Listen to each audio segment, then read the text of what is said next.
దేవుని వాక్య తెలుగులో లూకా సువార్త 2వ అధ్యాయము 8వ వచనము నుండి మనం చదువుదాం.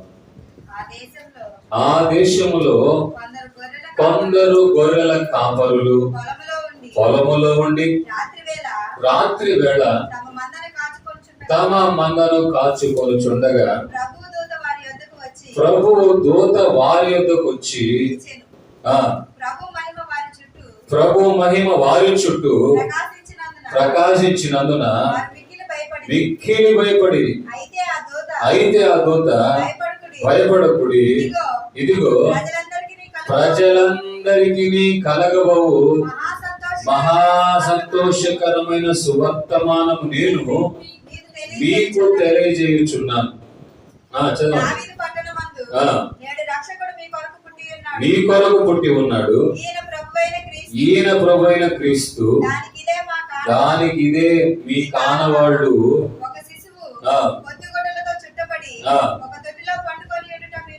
చూచెదరు అని వారితో చెప్పాను. వెంటనే పరలోక సైన్య సమూహము ఆ దూతతో కూడా నుండి సర్వోన్నతమైన స్థలములలో దేవునికి మహిమయు ఆయనకి ఇష్టలైన మనుషులకు చాలా. నా ప్రియమైన దేవుని బిడ్డలారా, అద్భుతమైన మాట. ఈ యొక్క 2వ అధ్యాయం 8వ వచనం నుండి 14వ వచనాల వరకు యావత్ ప్రపంచానికి సంబంధించిన మాటలే ఉన్నాయి. ఒక వీధికి సంబంధించో, ఒక ఇంటికి సంబంధించో, ఒక కులానికి సంబంధించో, ఒక మతానికి సంబంధించో, ఒక వర్గానికి సంబంధించిన మాటలు ఇక్కడ మనము చూడము. గడి చెప్పండి హల్లెలూయా. అక్కడ ఉన్నది గొర్రెల కాపరి అయినా మాటలు మాత్రం ప్రపంచం అంతటికి సంబంధించినవి. హుషారు హల్లెలూయా చెప్తారా? ప్రియమైన దేవుని బిడ్డలారా, ఆ దేశంలో గొర్రెల కాపరులు ఏమండి గొర్రెలు కాచుకొనుచుండగా, రాత్రి వేళ మందను కాచుకొనుచుండగా దేవుని దూత వారి మధ్యలో దిగి వచ్చాడు. ప్రకాశమానమైన వెలుగు వాళ్ళ మధ్యలో ఉన్నట్టుగా మనం చూస్తున్నాం. ఎందుకో తెలుసా? ఆ రోజున ప్రజలందరి చీకటిలో బ్రతుకుతున్న రోజులు. హుషారు చెప్పండి హల్లెలూయా. ప్రజలందరూ ఎలా బ్రతుకుతున్నారంట? చీకటిలో బ్రతుకుతున్నారు. అందుకే బైబిల్ ఇంకో దగ్గర ఏమన్నంటే, చీకటిలో ఉన్న ప్రజలు గొప్ప వెలుగు చూచారు. ఎప్పుడైతే దేవదూత వారి మధ్యలో వచ్చాడు, ఎప్పుడైతే దేవదూత వారి మధ్యలో దిగి వచ్చిన వెంటనే అక్కడ ఒక వెలుగు కలిగింది. అప్పటి వరకు 400 సంవత్సరాలు ఏమంటే ప్రజలు చీకట్లో బ్రతికారు, దేవునితో సంబంధం లేకుండా బ్రతికారు, ఎవరి ఇష్టానుసారమైన జీవితం వారు బ్రతుకుతూ ఉన్నారు. నా ప్రియమైన దేవుని బిడ్డలారా, ఎప్పుడైతే దేవదూత వాళ్ళ మధ్యలో వచ్చిందో ఒక ప్రకాశమానమైన వెలుగు కలిగింది. దేవుని మహిమ వారి చుట్టూ ప్రకాశించింది. మనం ఆరాధన చేస్తుండగా ఏం కావాలంటే మన మధ్యలో దేవుని మహిమ దిగి రావాలి, నోరు తెరవాలి, గట్టిగా ప్రార్థన చేయాలి, గట్టిగా అరవాలి, దేవుని స్తుతించాలి. ఆమేన్ హల్లెలూయా. ఈ మధ్య కాలం ఒక వీడియో నేను చూశానండి. అవేమంటుందంటే, మేము చర్చికి వెళ్ళామండి, మా అబ్బాయి చనిపోయాడు అని అంటే. చర్చికి వెళ్తే అబ్బాయి చనిపోవడం అయినా నొక్కితే విచిత్రమైన సంగతి ఏంటంటే, చాలా మంది ప్రార్థనా మందిరాలకు వస్తున్నారు, కానీ ఎవరో చెప్పినందుకో, పాస్టర్ గారు పిలిచినందుకో వస్తున్నారు, కానీ మొదలుపెట్టడం మాత్రం చేయట్లేదు. ఆరాధన చేయడం మాత్రం చేయట్లేదు. దానివల్ల మాకు ఎటువంటి ప్రయోజనం ఏమైనా ఉందా? ఎవరి కోసం మనం ఆరాధన చేయాలి? ఎవరి కోసం అంటే మీకోసమే. మాకేం రాదు. ప్రార్థన చేసిన ఎవరి కోసం? దాటిపోయారంటే సమస్య ఎవరికి? మనకే కదా. హుషారు చెప్పండి హల్లెలూయా. గట్టిగా వచ్చినా, ఏం చేసినా, గద్దించినా ఎవరి కోసం? మీ ఆశీర్వాదం కోసమే కదా. ఆవిడ ప్రార్థన చేయకుండా పాస్టర్ గారు రమ్మన్నారు, పాస్టర్ గారు చర్చిలో ఉండమన్నాడు అనే మాటే పట్టుకుంటారు తప్ప ప్రార్థన చేయట్లా. ఇంకొంతమందికి ఎలా ఉంటుంది అంటే నిద్ర చేసే అలవాట్లు ఉంటాయి. అది చేస్తే చేసేది, మేము ఎవరు నాటకపరచం. అలా నిద్ర చేసేటట్టుగా చర్చలకు రావటం కాదు, ప్రార్థన చేయడానికి రావాలి. విషయాలు చెప్పండి హల్లెలూయా. ఎడి చెప్పండి హల్లెలూయా. రమ్మన్నారు, ప్రార్థనకి రమ్మన్నారంటే వచ్చి కూర్చొని గుడ్లకు కట్టి చూడటానికి కాదు అర్థం. ఏం చేయాలంటే మనం ప్రార్థన చేయాలి. మందిరం ఎందుకు అంటే ప్రార్థన చేయడానికి. మందిరం ఎందుకు అంటే దేవుని స్తుతించడానికి, మందిరం మౌనం ఉండడానికి కాదు. అదే 4 గోడల మధ్యలో లేదా 4 గోడల మధ్యలో గొడవలు వచ్చినప్పుడు ఎలా ఉంటాయి మన గొంతులు? ఎలా ఉంటాయండి మన గొంతులు? అసలు ఈవిడేనా అసలు ప్రార్థనలో నోరు కూడా చెప్పదే? ఆమేన్, హల్లెలూయా. వీడేనా అసలు నోట్లో 4 కోట్లు లేనివాడు లాగుంటాడే అని ఆశ్చర్యం అనిపించింది. ఆ అరుపులేదు ఇక్కడ, అరవచ్చుగా దేవుని దగ్గర. హుషారు చెప్పండి హల్లెలూయా, గడి చెప్పండి హల్లెలూయా. మనిషి చేసే పని ఏంటంటే అరవాల్సిందే కదా, అరవకూడదు అడిచి ఏం చేస్తాడు, పరువుని పోగొట్టుకుంటాడు. ఇదేదో గట్టిగా దేవుని దగ్గర ప్రార్థన చేయొచ్చు కదా. హుషారు చెప్పండి హల్లెలూయా. 4 వీధుల్లో ఉన్న సమస్య ఏదో దేవుని దగ్గర ప్రార్థన చేస్తే తగ్గిపోద్ది కదా, అసమాధానం ఏదో దేవుని దగ్గర తగ్గిపోద్ది కదా. ఆమేన్, హల్లెలూయా. నా ప్రియమైన దేవుని బిడ్డలారా, ఎప్పుడైతే మనం ఆరాధన చేయాలో దేవుని మహిమ మన మీదకి దిగి రావాలి, మనం ఉన్న చోట దిగి రావాలి. హుషారు చెప్పండి హల్లెలూయా. ఎప్పుడైతే అక్కడ దేవదూత వచ్చాడో అక్కడ దేవుని మహిమ దిగి రావడమే కాదు, ప్రకాశించిందంటే ఆ చోటంతా కూడా. మన నిజంగా దేవుని వెలుగు చూస్తున్నాం ఏని మనం క్వశ్చన్ వేసుకోవాలంటే, మన దేవుని వెలుగు చూస్తున్నామా? యాంత్రికంగా మన భక్తి కొనసాగుతుందా? రాబో రోజుల్లో మీకు వచ్చిన దర్శనాలు మీరు సాక్ష్యంగా చెప్పుకునేటట్టుగా మీరు చూడాలి. విషయాలు చెప్పండి హల్లెలూయా. యాంత్రికంగా వచ్చిపోవడం కాదు, నేను ప్రార్థన చేస్తుంటే దేవుడు దర్శించాడండి, దేవుడు ముడుతున్నట్టుగా నేను చూశాను, ఇలాంటివి రావాలి. ఆ యొక్క స్థాయిలో మన ఆత్మీయ జీవితం వెళ్ళాలి. నేను ప్రార్థిస్తూ ఉండగా ఇలా జరిగిందండి, నేను ప్రార్థిస్తూ ఉండగా అలా జరిగిందండి అని దర్శనాలు చూసే స్థితిలో మనం వెళ్ళాలి. ఆమేన్, హల్లెలూయా. ఎప్పుడైతే వాళ్ళు భయపడుతూ ఉన్నారో, దేవదూత చెప్తున్న మాట మిక్కిలి భయపడ్డారు వాళ్ళు. అయితే దేవదూత భయపడకూడదు, ఇది ప్రజలందరికీ. ఎవరికంట యేసు ప్రభు పుట్టుక? ఏమండి, ప్రజలందరికీ. అందరంటే ఎవరు? ఏమండి, మన వీధుల్లో ఉన్నోళ్ళక? మన ఊర్లో మాత్రమేనా? ఏమండి, మన ఆంధ్రాలో మాత్రమేనా? ఇండియాలో మాత్రమేనా? యావత్ ప్రపంచంలో ఉన్న ప్రజలందరికీ మాటలు, దేవుని వాక్యాలు పరిశుద్ధ గ్రంథంలోనే కనపడతాయి. ఎందుకో తెలుసా? ఈ వాక్యమైనా, యేసే అయినా, ఆయన వచ్చిందైనా చనిపోయిందైనా ప్రజలందరి కొరకు. విశ్వసించిన వాళ్ళు ఆమేన్ చెప్పండి. ఒక వర్గం కోసం కాదు. ఒక దగ్గర చూడండి, ఆ ఇంట్లోనే ఉంటారు, ఇంకెవరు ఉండరు. అర్థమైందండి? భక్తి చేయాలన్న వాళ్ళే, ప్రార్థన చేయాలన్న వాళ్ళే, అడవుడు చేయాలన్న వాళ్ళే, అంతా వాళ్ళే కనపడరు. బయట వాళ్ళు ఎవరు రానియరు. ఆమేన్, హల్లెలూయా. కానీ దేవుని వాక్యం ప్రజలందరికీ. హుషారు చెప్పండి హల్లెలూయా. ఇది ఒక వర్గానికి కాదు, ఒక కులానికి కాదు, ఒక మతానికి కాదు. కులం మతం పుట్టిన వెంటనే తల్లిదండ్రులు బట్టి రాయడానికి పనికి వచ్చింది, కానీ పుట్టినప్పుడు ఎవడు కులం మతం అని వేసుకొని రాడు. కానీ ఎక్కడి నుండి వస్తాడు? తల్లి గర్భమున రూపించబడినది మొదలుకొని నీవు నన్ను ఎరిగి ఉన్నావు అని యేసయ్య మాటను బట్టి దేవుని సన్నిధానం అనగా పరలోక రాజ్యము నుండి దేవుడు పంపితేనే కానీ లోకానికి ఒకడు రాడు. ఈ విషయాన్ని మనం మర్చిపోకూడదు. వీడు చెప్పండి హల్లెలూయా. విషయాలు చెప్పండి హల్లెలూయా. కనుక ప్రజలందరికీ కలుగబో మహా సంతోషకరమైన, అంటే ఇంతవరకు ప్రజలు ఎలా ఉన్నారు? సంతోషంగా ఉన్నారా? లేదు. ఎలా ఉన్నారు? రోమ ప్రభుత్వం సైన్యం కింద బానిసలుగా ఉండిపోతున్నారు. ఒకవైపు ఏమో హేరోదు వేస్తున్నటువంటి పన్నులు, చట్టాలు, మరోవైపు రోమా ప్రభుత్వానికి సంబంధించిన వారు వేస్తున్న పన్నులు, చట్టాలు. భయంకరంగా బాధపడిపోతున్నారు, బ్రతకలేని స్థితిలో ఉన్నారు. ప్రజలందరూ చీకట్లో బ్రతుకుతున్నారు. అయ్యో మాకు విడుదల ఇచ్చేవాడు లేరా అని బాధపడిపోతూ దుఃఖంతో ఉన్నారు. అలాంటి సమయాలలో ప్రజలందరికీ ఆదరణకరమైన మాట, నేడు ప్రజలందరికీ కలగబో మహా సంతోషం. మామూలు సంతోషం కాదంట. ఏ సంతోషం అంట? ఉదాహరణ చూడండి, మన పరిస్థితులు అందరూ కలిసి ఆర్థిక ఇబ్బందుల్లో ఉన్నాం. సడన్ గా ఎవరికో మేము సహాయం చేస్తామనంటే అంత ఆనందం అనిపించింది మనకు.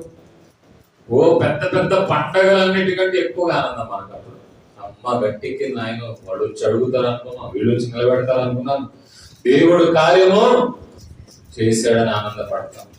మరి ఆ రోజుల్లో ప్రజలందరికీ మహా సంతోషకరమైన సువర్తమానం. ప్రపంచమంతా ఎన్ని దేశాలు ఉన్నాయో అన్ని దేశాలకి ఇది మహా సంతోషకరమైన సువర్తమానం. ఏంటో తెలుసా? ప్రభు యేసుక్రీస్తు నీ కొరకు ఈ లోకానికి వచ్చి ఉన్నాడు. ఆ రోజున వారికి పుట్టి ఉన్నాడు చూడడానికి వెళ్ళమని. కానీ ఈ రోజున దేవుని వాక్యాన్ని బట్టి నేను చెప్తున్నాను, ఆయన ఆల్రెడీ పుట్టి పెరిగి ఎదిగి బ్రతికి దేవునిని సంతోషపరచడం ఎలాగో, ఎలా మాదిరిగా బ్రతకాలో చూపించి తన పనిని ముగించుకొని వెళ్ళాడు. ఇప్పుడు ఆయన రాబోతూ ఉన్నాడు. వస్తున్న యేసు మరలా పుట్టాడు. వినండి, వస్తున్న యేసు మరలా పుట్టాడు. మరి దేనికి వస్తాడు? మనల్ని తీసుకొని వెళ్ళడానికి వస్తాడు. కనుక ఇది ప్రభు రాకడకు మనం సిద్ధపడే సమయం. ఇది ప్రభు నమ్మిన వారికి మహా సంతోషకరమైన వర్తమానం. ఏంటది? ఆయన రాబోతూ ఉన్నాడు. ఒకప్పుడు ఆయన ప్రేమ కలిగిన దేవుడిగా వచ్చాడు. ఇప్పుడు వస్తున్న దేవుడు ఎవరో తెలుసా? యేసు ప్రభు ఎవరో తెలుసా? నీతిమంతులు రక్షించడానికి, యేసయ్య మాట వినకుండా దూరముగా వెళ్ళిన వారికి శిక్ష విధించడానికి. ఇప్పటి వరకు యేసయ్యని ప్రేమ కలిగిన దేవునిగానే చూసిన వాళ్ళు రేపు న్యాయాధిపతిగా చూస్తారు. అది నీతిమంతులకు మాత్రమే సంతోషం. ఏంటది? పరలోక రాజ్యాన్ని మేము వెళ్తాం. ఈ రోజు నాటకపరిచే వాళ్ళు, యేసు ప్రభు నమ్మిన వాళ్ళు, శిక్షించే వాళ్ళు, వాళ్ళందరికీ శిక్షలు తప్ప నేను కాదండి, బైబిల్ చెప్తుంది. ఎందుకో తెలుసా? నీకు ఇచ్చిన సమయాన్ని నువ్వు దుర్వినియోగం చేసుకుంటావు. నీకు ఇచ్చిన రక్షణను నువ్వు దుర్వినియోగం చేసుకుంటావు.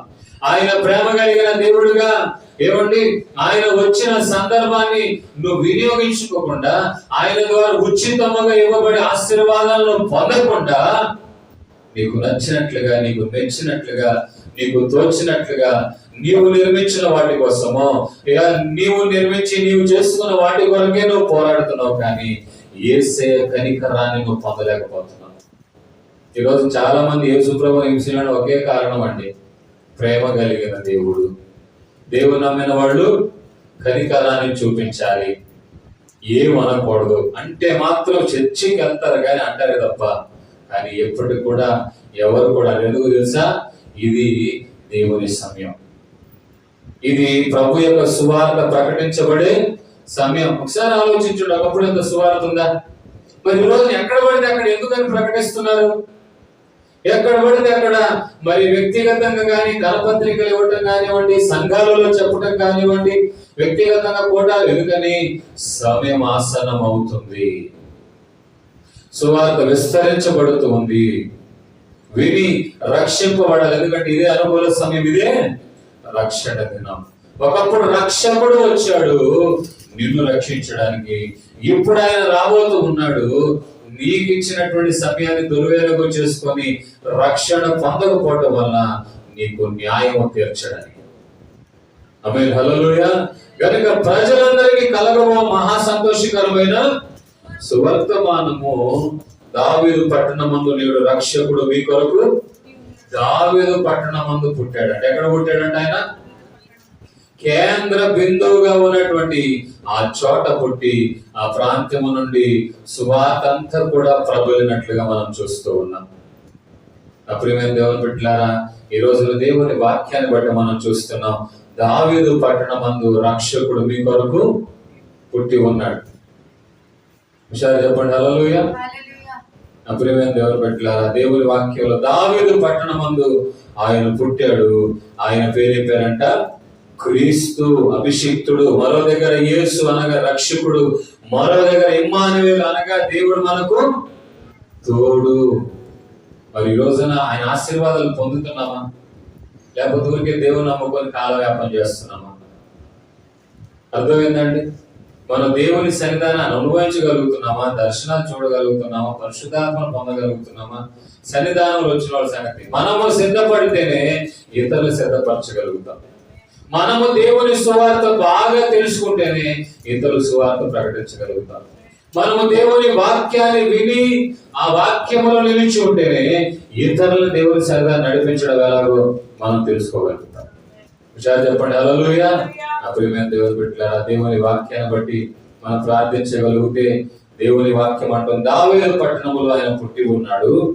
ఏమండి, ఆ తర్వాత ఎప్పుడైతే ఆ మాట చెప్పి ఉందో దేవుడితో చెప్పిన వెంటనే సర్వోన్నతమైన స్థలములలో దేవునికి మహిమయు, ఆయనకు ఇష్టులైన మనుషులకు భూమి మీద సమాధానము కలుగునుగాక. ఈ దావీదు పట్టణం అనగా దావీదు ఏలుబడి చేసినటువంటి ఆ పట్టణం. దావీదు నివసించినటువంటి రోజుల్లో ఆ ప్రాంతంలో ఏలుబడి చేశాడు ఆయన. హుషారు చెప్పండి హల్లెలూయా. ఆ పట్టణంలోనే ఆయన ఎందుకు జన్మించాడంటే ఇక్కడ చూస్తూ ఉన్నాం ఏవండి, సర్వోన్నతమైన స్థలములలో దేవునికి మహిమయు ఆయనకు ఇష్టులైన దావీదు కూడా దేవునికి ఇష్టానుసారమైన వాడు కనుక అలాంటి ఇష్టులైనటువంటి మనుషులకు ఏం కలిగిందంట? సమాధానం. ఒకసారి అపోస్తలుల కార్యములు 13వ అధ్యాయం 22వ వచనం చదవండి. తరువాత అతనిని తొలగించి దావీదుకు వారికి రాజుగా ఏర్పరచెను. మరియు ఆయన నేను యెషయి కుమారుడైన దావీదును కనుగొంటిని, అతడు నా ఇష్టానుసారుడైన మనుషుడు, ఉద్దేశములన్నీ నెరవేర్చువాడు. చూసారంటే దావీదు ఎలాంటి వాడంట? దేవునికి ఇష్టానుసారుడు. దేవుని ఉద్దేశాలంటే దేవుడు ఏదైతే అనుకుంటాడో బాగా ఎరిగిన వాడు దావీదు. దేవుని ఇష్టమేంటో తెలుసుకొని బ్రతుకుతాడు. మనం నిజంగా ఇష్టపడుతున్నామా? నా ప్రియమైన దేవుని బిడ్డలు ఒకసారి ఆలోచించండి. దేవుని ఇష్టాన్ని నెరవేరుస్తున్నాం, మనకు నచ్చినట్టు బ్రతికేసి దాన్నే భక్తి అనుకొని బతుకుతున్నాము. హల్లెలూయా. ఒకవేళ గద్దించినప్పుడు గద్దించుకు లోపడదు. ఎందుకంటే మేము మా ఇష్టం నెరవేర్చమని చెప్పట్లేదండి మీకు. ఇప్పుడు నేను ఉన్నాను, రే నాకు ఇష్టం ఉండదురా అమ్మాయి, నాకు ఇష్టం ఉండదు అమ్మాయి అనుకో, మీరు వింటారా? ఎవరు వింటారండి? పక్కన వాళ్ళు వింటారా? నీ ఇష్టం నువ్వు పెట్టుకోయ్యా అంటారా? అంటారా? అన్నారు చెప్పలేంటండి. స్వాతంత్ర దేశంగా మరి మన దరిద్రం ఏంటంటే స్వాతంత్రాన్ని ఎవరికి నచ్చినట్టుగా వాడుకుంటున్నారు. ఎవరికి నచ్చినట్టుగా వాడుకుండడానికి ఇంకెందుకలా బ్రతకడం? ఒక బాధ్యతలను బట్టి. అప్రియమైన దేవుని పెట్టారా, దేవుని ఇష్టాన్ని మనం నెరవేరుస్తున్నామా? ఆయన మన గురించి దేవుని ఇష్టం అంతా మీరు ఆదివారంలో వింటున్నారు, కూడికల్లో వింటున్నారు, సువార్తల్లో వింటున్నారు. మరి నిజంగా ఆయన ఇష్టాన్ని నెరవేరుస్తున్నామా? ఫలానా తప్పు అని అంటే దేవునికి ఇష్టం లేదని అర్థం. ఫలానా చేయాలి అన్నాడంటే అది దేవునికి ఇష్టమని మనము తెలుసుకోవాలి. ఒకసారి చెప్పండి హల్లెలూయా. నా ప్రియమైన దేవుని బిడ్డలారా, మనము ఇష్టం లేదని ఒకవేళ ఊర్లు మారుతూ ఉన్నా ఎవరికో ఏదో ఇష్టం లేకుండా ఉంటది. కానీ ప్రపంచంలో మాత్రం అందరూ ఆయనకు ఇష్టమైనట్టుగానే బ్రతకాలి, ఆయన చెప్పినట్లుగానే చెయ్యాలి, ఆయన ఉద్దేశాలే మనము నెరవేర్చాలి. ఆ విధంగా కాకుండా మనం నచ్చినట్లుగా ఉంటే మనకేముండదని మనం చూస్తున్నాం. భూమి మీద అలాంటి వారికి సమాధానం ఉండదు. సర్వోన్నతమైన స్థలములలో దేవునికి మహిమ కలుగుతుంది. భూమి మీద ఎవరైతే ఆయన ఇష్టానుసారంగా ఉంటారో, ఆయనకు నచ్చినట్లుగా బ్రతుకుతారో, ఆయనకి వాళ్ళ మధ్యలో ఏముంటదంట? సమాధానం. మనం నచ్చకపోతే, మనం నచ్చినట్లుగా జీవించకపోతే మనకేముంటదంటే సమాధానం ఉండదు. సమాధానం లేని స్థితిలో మనం బ్రతుకుతున్నామేమో, సమాధానం లేకుండా గొడవలు పడుతున్నామేమో. కారణం అక్కడ దేవుని ఇష్టం నెరవేరట్లేదు, దేవుడు అనుకున్నట్లుగా మనం చేయట్లేదు. నా ప్రియమైన దేవుని బట్టి ఇక మీదటైనా దేవుని వాక్యాన్ని బట్టి మనం చూడగలిగితే ఆయనకి ఇష్టలుగా ఉంటేనే మన మధ్యలో సమాధానం కలుగుతుంది. ఆ సమాధానం ఇవ్వడానికి యేసు ప్రభు ఈ లోకానికి వచ్చాడు. అంతేకాకుండా దూతలు తర్వాత ఏం చేశారంటే తమ యొద్ద నుండి పరలోకమునకు దూత వెళ్ళిపోయిన తర్వాత ఆ గొర్రెల కాపురం జరిగిన ఈ కార్యక్రమం ప్రభు మనకు తెలియచేయుచున్నాడు. మనము బెత్లెహేము వరకు వెళ్ళి చూతుము రండని ఒకరితో ఒకడు ఏమండి చెప్పుకొని త్వరగా వెళ్ళి మరియా యోసేపు తొట్టులో పడుకొని ఉన్న శిశువును చూసి ఈ శిశువును గురించి తమతో చెప్పబడిన మాటలు ప్రచురము చేసిరి. చూసారండి, ప్రచురము చేసిరి. ఏం చేశారంట? ప్రచురం చేయడం అంటే అర్థం ఏంది? ఆ జరిగిన సంఘటనల్ని, చూసిన సంఘటనల్ని ఇతరులకు కూడా చెప్పారు. మనం చెప్తున్నామా యేసయ్య గురించి ఎవరికైనా? మనం బ్రతుకుతున్నామా యేసయ్య దగ్గరకు వచ్చేటట్లుగా? ఆలోచించండి నా ప్రియమైన దేవుని పెట్టారా. కనుక దేవుని వాక్యాలు మనం చూస్తూ ఉన్నాం. ఆ రోజున దూత చెప్పిన వెంటనే అందరూ చెప్తున్నారంట, సర్వోన్నతమైన స్థలములలో దేవునికి మహిమయు ఆయనకి ఇష్టమైన మనుషులకు. అనగా మనం దూతలు మనం ఆరాధన చేస్తూ ఉండగా దూతలు కూడా మన మధ్యలోనికి రావాలి, అంతటి ఆరాధన చేయాలి. వాళ్ళు చూస్తూ ఉంటారండి పరలోకంలో, మనకు కనపడరు. వీళ్ళు మనకంటే బాగా ఆరాధన చేస్తారు. పరిశుద్ధులు చూస్తుంటారు, వీళ్ళు మనకంటే బాగా ప్రార్థన చేస్తున్నారా. వాళ్ళకంటే గొప్ప కార్యాలు మనం అనుభవించాలి, వాళ్ళకంటే ఎక్కువగా మనం దేవుని ఆరాధన చేయాలి. అప్పుడు ప్రార్థనల కంటే దాదాపు 40 రోజులు పోయాడంటే మోషే ఇంకా తర్వాత కనపడేవాడు కదా 40 రోజుల వరకు. అంతేనా? మరి మన పరిస్థితి, మోషేని గెలవగలుగుతాం మనం? ప్రశ్నించుకోవాలి. మనం ప్రార్థన చేసి పొందగలిగిన స్థితిలో ఉన్నామా? అన్న అంటుంది ప్రార్థన ద్వారా నేను ఒక బాబును పొందానని. మరి మనం చెప్పగలుగుతున్నాం ఇలాంటి ఒక శక్తియుక్తమైన ప్రార్థన నేను కూడా చేయగలుగుతున్నానని? అందుకే బైబిల్ అంటుంది, వాళ్ళంతా మేఘం ఆవరించి మనల్ని చూస్తున్నారంట. మనకంటే ఎవరు భక్తిగా ఉంటారు, మనకంటే ఎవరు బాగా ప్రార్థన చేసేవాడు ఉన్నారు, మనకంటే ఎవరు ఇచ్చేవాడు ఉన్నారు. అన్నిట్లో దేవుడు మరి వాళ్ళందరూ చూస్తుండగా మనము కూడా ఆ విధంగా నిలబడాలి. చెప్పండి హల్లెలూయా. వాళ్ళు లేనోడేనండి, ఉన్నోళ్ళు కాదు. మీరు ఉన్నోళ్ళు అనుకుంటున్నారు, వాళ్ళంతా మనకంటే దరిద్రం, మనకంటే దారుణం. కానీ మనం దేవుని స్తుతిని, వాళ్ళు పొందారు, అడిగి పొందారు. ఏం చేయాలంటే మనం కూడా ఏం చేయాలి? అడగాలి. నేనేమైనా ఇవ్వగలుగుతాను మీకు? చాలా మంది సేవకులు అలవాటు చేస్తున్నారు, కానీ దేవుని ద్వారా వాళ్ళు పొందడం నేర్పాలి. లేకపోతే వాళ్ళు మనుషుల వైపే చూస్తారు. దేవ సేవకులు ఉండాల్సిన మనసు ఏంటంటే వాళ్ళు దేవుని వైపు చూడాలి. విషయాలు చెప్పండి హల్లెలూయా. ఈ రోజు ఇస్తా ఉందని రేపు లేకపోతే ఇవ్వకపోతే ఏమంటారు మనుషులు? బాగానే ఇచ్చాడు అంటే ఎప్పుడు ఇవ్వట్లే. కానీ అందుకే మేము అక్కడ పోతున్నాం ఎక్కడ పోతున్నాం కాదు, యేసయ్య ద్వారా నువ్వు పొందడం నేర్పించాను. ఆమేన్ హల్లెలూయా. విషయాలు చెప్పండి హల్లెలూయా. యేసయ్యను నువ్వు అడగాలి. కనుక చూడండి నా ప్రియమైన దేవుని బిడ్డలారా, వాళ్ళు ఆరాధన చేశారు. దేవుని మహిమ వాళ్ళ మధ్యలో నిలబడి ఉండే అంతగా వాళ్ళు దేవుని స్తుతించారు. ఆ తర్వాత చూస్తున్నాం సమాధానము కలిగిందంట. ఎవరికి కలుగుతుంది? తమకు ఇష్టమైన, దేవునికి ఇష్టమైన ప్రజల మధ్యలో ఏం కలుగుతుందంట? సమాధానము. విషయాలు చెప్పండి హల్లెలూయా. నా ప్రియమైన దేవుని బిడ్డ, గత నెల మా నెలలో మాకు ఏం లేదు, ప్రార్థన చేస్తున్నాం, ప్రభు అని బయలుదేరుతున్నాను, దేవుడు ఇస్తున్నాడు, ఇచ్చిన దాన్ని బట్టి కుటుంబం గడుపుతుంది. ఉన్న వాస్తవం చెప్తున్నాను.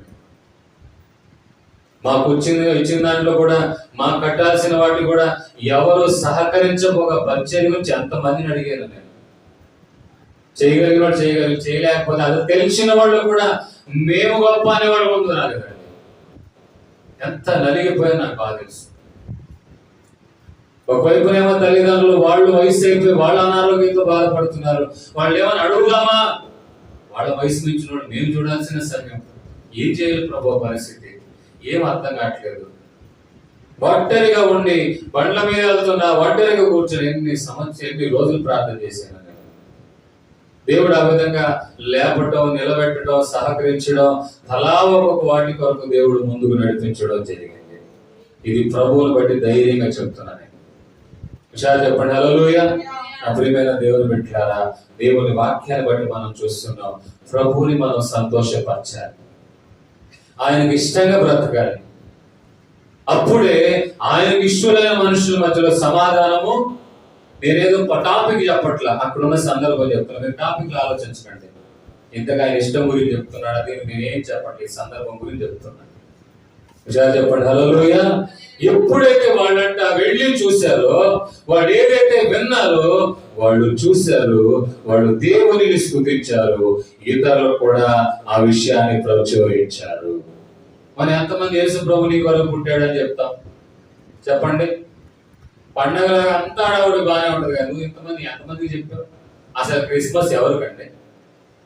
చెప్పండి, ఎవరు క్రిస్మస్? యేసు ప్రభుది కాదు క్రిస్మస్ అంటే, కానీ మనం చేసుకుంటాం. యేసు ప్రభుది కాదు బర్త్డే అంటే, కానీ మనం చేసుకుంటాం. మరి ఆయన చెప్పింది ఏం చేశారు? ఎంతమందికి మనం దేవుని సువార్త చెప్పాం? ఎంతమంది మనం కరపత్రికలు ఇచ్చాం? ఎంతమందికి ప్రార్థనా మందిరానికి రండమ్మా అని చెప్పగలిగాం? ఏంది చెప్పకుండా క్రిస్మస్ చేసిన, ఈస్టర్లే చేసిన, గుడ్ ఫ్రైడే చేసిన, ఆయన పేరు చెప్పుకొని మన పొట్టను ఎత్తుకోవటం. అది కాదు. ఆయన ఆశపడేది ఏంటంటే, ఆయన ఆనందపడేది ఏంటంటే, దేవదూతలు మాట విన్న వెంటనే వాళ్ళు ఏదైతే విన్నారో అది చూశారంట. నీవు కూడా ఏ సాక్ష్యాలు అయితే విన్నావో, ఈ అద్భుత కార్యాల గురించి అయితే విన్నావో, ఏదైతే చూసావో దాని ఇతరులకు కూడా నువ్వు చెప్పాలి. నీ జీవితంలో కార్యం జరిగిందా జరగలేదా చెప్పలేంటే మరి చెప్పాలిగా ఇతరులకి. రెండమ్మా, నువ్వు కూడా రెండమ్మా, మా మధ్య ఇటు జరిగిందమ్మా, ఆ మధ్య మా ఇంట్లో ఇటు జరిగిందమ్మా, మా పెద్దోడికి ఇటు జరిగిందమ్మా, మా చిన్నోడికి ఇటు జరిగిందమ్మా. నీ భుజాల మీద దేవుడు బాధ్యతలు ఇచ్చాడు. భుజాలు చెప్పండి హల్లెలూయా, రెడీ చెప్పండి హల్లెలూయా. ప్రియమైన దేవుని పెట్టారా, వాళ్ళు త్వరగా వెళ్ళారంట, చూశారంట. చూసిన తర్వాత చెప్పబడిన మాటలు వాటన్నిటిని విని ప్రచురము చేశారు. గొర్రెల కాపరు తమతో చెప్పిన సంగతులు విన్నవారందరూ మిక్కిలి ఆశ్చర్యపడే రీతిగా నీ మాటలు ఇక మీదట అనేకులకు ఉండాలి. లోకపరమైన మాటలు కాదు, లోకపరమైన విషయాలు కాదు. యేసయ్య నీకు తెలిసిన చెప్పిన నీ జీవితంలో జరిగిన అద్భుతాలు నువ్వు చెప్పాలి. నువ్వు మాట్లాడాలన్నా కూడా ఏ మాటలు మాట్లాడాలండి? మనం దేవుని గురించే మాట్లాడాలి. వాళ్ళ గురించి ఏం మాట్లాడి 10 మంది చేస్తారు కదా, ఏంటంట అని. 10 మంది ఉంటారండి, మనం ఏదో మాట్లాడుకుంటున్నాం, 3 వాళ్ళు దొరుకుతారు. ఏందంటాం అని అంటారు. ఎందుకు అంటాం? మేమేదో మాట్లాడుకుంటాం కదా. అది తెలుసుకోవాలి, ఇంకా కడుపులో ఇంకా ఆగదు. ఇంకా అట్లా 2, 3, 10 మంది చేస్తారు. అది 10 మంది దగ్గర ప్రార్థన రమ్మను, నా పనులు మానేటిపోతారు. కాస్త దేవుని గురించిన సాక్ష్యం మాటలు చెప్పు, ఇంకా ఉండాలని ఇష్టపడారు. ఇంకా మనకెందుకులే అంటారు. గడి చెప్పండి హల్లెలూయా, హుషారు చెప్పండి హల్లెలూయా. పండగ అన్న వెంటనే సందాల కార్యక్రమం, సున్నాల కార్యక్రమాలు, ఆ తర్వాత ఏంది మొదటి సవాల్, మొదటి మాట, రెండో పాట ఏదో అంటారు కదా, వేలం పాటలు, ఇయే సరిపోతున్నాయి. కానీ ఇదిగో మన సంఘంలో రక్షణ లేని వాళ్ళు ఉన్నారు. వాళ్ళను నేను ప్రభు కొరకు మార్చాలి. మత మార్పిడి కాదు, మనస్సు మార్పిడి. హుషారు చెప్పండి హల్లెలూయా. గుండె ప్రాబ్లం వచ్చిందనుకో, గుండెని మారుస్తారా, మనిషిని మారుస్తారా? మనసు మార్చడమే యేసయ్య పని. ఇది మత మార్పిడి కాదండి. ఇది అర్థమైందండి? మనస్సు మార్పిడి. పాపానికి లోనైనటువంటి మానవుని జీవితాన్ని మార్చడమే. మనసు మారితే మనిషి మారుతాడు, చెబితే ఏ మనిషి మారడు. ఆమేన్ హల్లెలూయా. యేసయ్య ఒక వ్యక్తి మనసు మార్చాలంటే అది యేసయ్య మాటను బట్టే సాధ్యపడుతుంది. నువ్వు ప్రచురిస్తున్నావా, చెప్తున్నావా, దేవుడు పొందిన సాక్ష్యం చెప్తున్నావా? ఎంతో మంది ఉన్నారండి రోడ్డు మీద, మీకు తెలిసిన వాళ్ళు ఎంతో మంది ఎంతో భయంకరమైన అనారోగ్యంతో బాధపడుతున్నారు. వాళ్లకు మీ జీవితంలో తెలిసింది చెప్పండి, చేసింది వాళ్ళు దేవుని సన్నిధానానికి వస్తారు. ఆమేన్ హల్లెలూయా. ప్రభు రక్షణ పొందిన వాళ్ళ భుజాల మీద పెట్టిన పని ఏంటంటే నీవు యేసయ్య గురించిన వార్తని ప్రచురించాలి. కానీ ఈ పనిలో లేం మనం, చాలా మంది ఉన్నాం. ఏ పాటికి రాజకీయాలు, ఏ పాటికి సంఘాలు, గొడవలు ఏ కనపడుతున్నాయి. నీదే నాదా, నీది గొప్ప, నాది గొప్ప, నేను కూడా చేయగలుగుతా, నువ్వు కూడా. అసలు అన్యజనుల రక్షణ అనేది ఈ రోజు ఏమైపోయిందంటే కనుమరుగైపోయింది. యేసు ప్రభు నమ్మిన వాళ్ళు చేయాల్సిన పని ప్రభుని ఎరగని వాళ్ళకి దేవుని మాటలు చెప్పాలి. కానీ అసలు విషయం పోయింది, ఈ ఈగోలే ఎక్కువైపోతుంది. విషయాలు చెప్పండి హల్లెలూయా. నా ప్రియమైన దేవుని బిడ్డలారా, రాబో రోజుల్లో కూడా అన్ని జనులు మన మధ్యలోకి యేసయ్య నడిపించును గాక. ఆమేన్ హల్లెలూయా. ప్రియమైన దేవుని బిడ్డలారా, మనం ఎంతమంది ఈ యొక్క శుభవర్తమానం ద్వారా దేవుడు మనతో మాట్లాడిన మాట ఏంటంటే నీవు కూడా యేసయ్య గురించిన మాటలు ప్రచురించాలి, యేసయ్య చేసిన కార్యాలని ప్రచురించాలి. ఆమేన్ హల్లెలూయా. నీవు కూడా దేవునికి ఇష్టలుగా ఉంటేనే సమాధానాన్ని పొందగలవు. ఆమేన్ హల్లెలూయా. ఆ తర్వాత నీవు కూడా దేవుడు చేసిన కార్యాలని వచ్చి చూడాలి. వాళ్ళు యేసయ్య గురించిన విన్న సంగతులు వచ్చి చూశారు, విన్నవి చూశారు కూడా. మనం కూడా యేసయ్య గురించిన విన్న మాటలు ఆయన దగ్గరికి రావాలి. దూరాన్న ఏదో మేము చాలా మంది అంటారు, నేను కూడా ప్రార్థన చేసేవాడిని, ప్రార్థనకు రాగానే మేము కూడా ఇంట్లో ప్రార్థన చేసేవాడిని.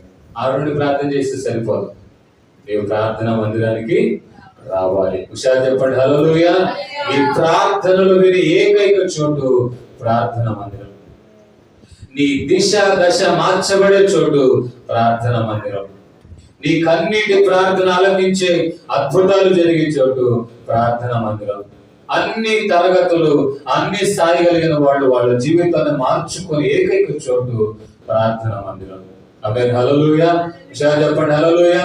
లోకములో మంచితనం నీకు పనికిరాదు, కానీ యేసయ్య ద్వారా నీకు ఆశ్చర్యమైన మేలు పొందేలాగా బ్రతక. ఆ విధమైన అనుభవాలలో పరిశుద్ధాత్మ దేవుడు మనం నడిపించును గాక. అందరూ తలలు వంచండి, ప్రార్థన చేసుకున్నాం.